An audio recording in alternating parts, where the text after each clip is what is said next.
India's External Affairs Minister Sushma Swaraj has said that the 39 Indians who went missing in Iraq are confirmed dead. Ms. Swaraj said that Iraqi authorities helped in the search operation and a total of 39 bodies were exhumed from a mass grave in Iraq. The bodies were sent to Baghdad for the DNA test. The sample matched 100% for 38 bodies. Minister of State for External Affairs V.K. Singh will travel to Iraq to bring back the mortal remains to India in a special flight. हम सब जानते हैं कि वर्ष 2015 के जून महीने में Iraq में हमारे 39 भारतीय ISIS के द्वारा बंधक बना लिए गए थे। आज मेरे पास दोनों बातों के पक्के सबूत हैं। पहला कि हरजीत मसीह की कहानी सच्ची नहीं थी और दूसरा भारी मन से कह रही हूँ वो लोग मार दिए गए हैं। 39 Indians were kidnapped by the ISIS in June 2014. Among them, 22 were from the state of Punjab. One person, Harjeet Masih, who had escaped from the ISIS captivity, claimed that the rest were shot dead by jihadi fighters last year in July. Sushma Swaraj had said that she had 6 sources telling the government that the Indians were alive. She had denied all reports claiming that the missing Indians were, in fact, no more. मेरे sources सड़क चलते नहीं हैं। मेरे sources एक देश के head of state हैं, एक दूसरे देश के फॉरेन मिनिस्टर हैं। अंबिका सोनी जी ने पूछा कि नहीं वो मारे गए, मैंने कहा नहीं मारे नहीं गए। उनको मैंने बताया कि किसने कहा। जो आप कह रहे हो एक मैसेज किसका था, ये किसका था, अरे भैया मैं कह रही हूँ प्रूफ नहीं है, इंफॉर्मेशन और प्रूफ में अंतर है।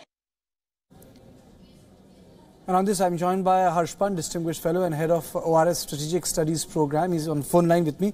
Mr. Pant, my question to you is that why did it take Indian governments so much time to confirm it? Because Sushma Swaraj earlier had denied it, saying that obviously her sources aren't people on the street.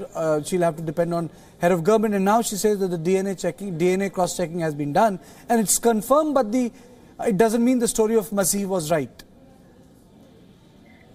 Yes, see, it seems to me that the government would have been wanting to dot all the I's and cross all the T's, and especially I think they wouldn't want to be in a position if you convey a sense of finality to the relatives of these people prematurely, because that is something that no government would want to do. So I think one can understand why they took the decision that they took, but it's still, I think there will be questions asked about the sources and about what sort of a process the government was involved over these last few years. In fact, when sections of the media were already giving very concrete information about these prisoners. So I think there will be some questioning to be had of the government in that regard. But in context of, you said obviously the government wanted to err on the side of caution, but now Sushma Swaraj also said that Minister of State V.K. Singh will go there, death certificates would be issued. But nonetheless, it has acquired, this story, which is very tragic, has acquired a political life of its own, sir. Yes, I think it's quite unfortunate. I think on this account, at least, politics should have been kept aside. I think you would expect any government to do its best when it comes to matters of this kind, and you expect the opposition also to take to consider this in that light. I think yes, one can be tough with the government and ask them questions about how it goes about doing its business in terms of, especially in these cases arise. But I think there has to be some sensitivity involved in this case. Also, I think one should make the opposition understand that these cases like this will happen in the future as well. And I think if the present opposition may be in the government later on, and I think they will also face these kinds of questions. So I think a national policy on this also can be perhaps approached from a cross-partisan point of view. But how do you, sir, respond to the fact that, in Parliament, such civilization of the issue took place? The External Affairs Minister could not even make a statement in Lok Sabha. Yes, I think that is a sad, very sorry state of affairs as far as the Parliament is concerned, and one has not, obviously there are political issues and political parties are free to express themselves, but on certain issues, especially on issues like this, where you are having Indian nationals being killed in a foreign land, and you are having to consider the sensitivities of the relatives, I think some amount of sensitivity should have been shown, and perhaps a national consensus can be evolved. I think Parliament is the best forum to discuss these things and to also question the government if you want to, but at least have the sensitivity on account of what is how this will be projected outside. That on a question of such a sensitive nature and on an issue which is likely to recur, as I said earlier, because India is now a global power. India has interests across the world. Indian nationals work across the world, and when such episodes will happen to other Indian nationals, unfortunately, we should be prepared for that, and there should be a national policy, national debate on that, rather than the political bickering that we are witnessing today. Thank you so much, Mr. Pant, for joining me on phone line. I'm also joined by Mahesh Sachdev, former diplomat. Sir, in your opinion, why did it take so much of time to corroborate an event which took place 3.5 years back, sir? I think you'd have to attribute it to the local disturbed situation. As you know, ISIS ravaged that part of Iraq and Syria, and they were quite adamant in their own way of doing things in terms of human rights and in terms of their denial of everything, even the basic courtesies to foreigners and non-Muslims in their own area. And I think the bloody and chaotic conflict that followed could be well the cause for the delay. But Mr. Sachdev, that's one part, as you very rightly pointed out, that there was a chaotic situation on the ground.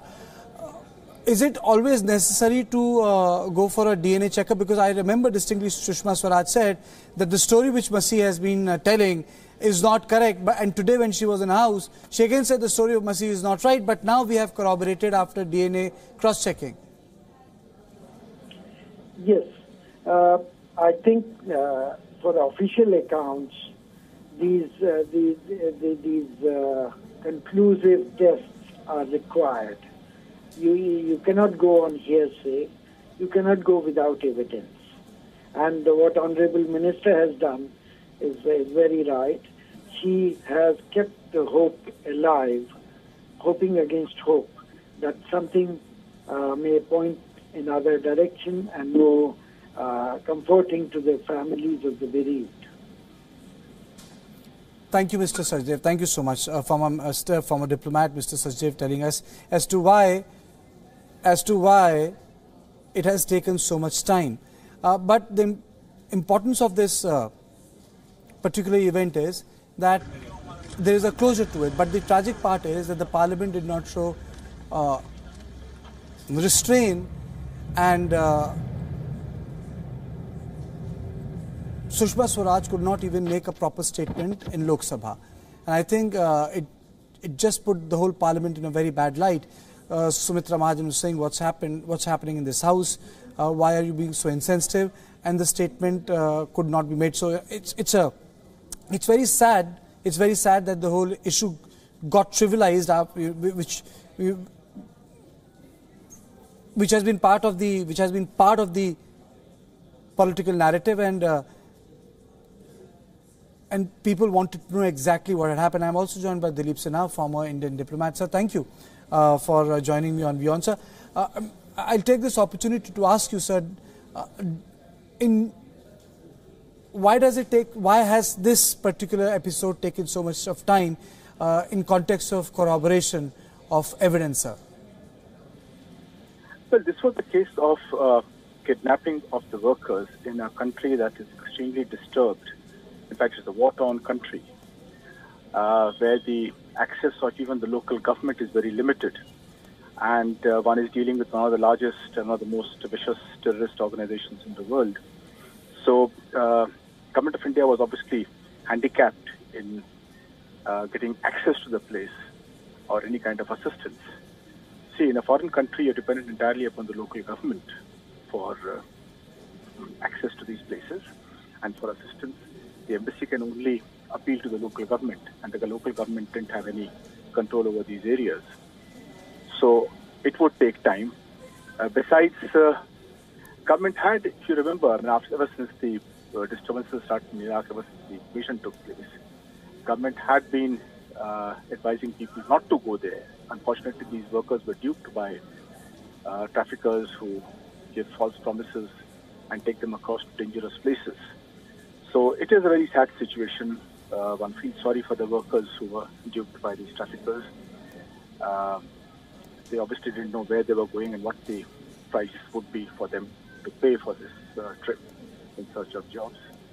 But in a disturbed area, government's hands are also tied. So basically you're saying the area was disturbed, it took so much of time. But sir, what is your opinion on what has happened in the parliament? You know, the foreign minister, MPs actually did not show any restraint in listening to a report on dead Indians which had to be presented on the floor of the House. You know, I would like to comment upon what happens on the floor of the House. That is for the Minister and the members of Parliament to deal with. This is certainly a very tragic situation where I think all due consideration has to be shown to the poor workers who paid a very heavy price for their decision to go there. Well, not their decision, really the decision of the traffickers who took them across there.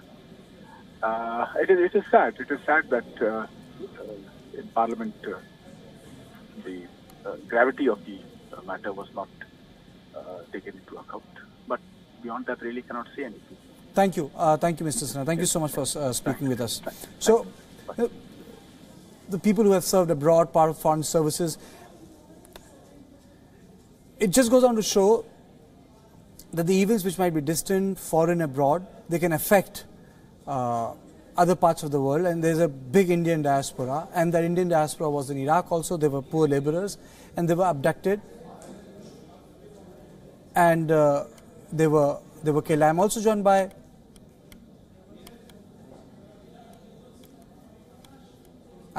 by former Indian diplomat Pinak Ranjan Chakrabarti. So thank you for joining me on WION, sir. What is the for us, sir, what is the learning curve? Because there's a great Indian diaspora in West Asia.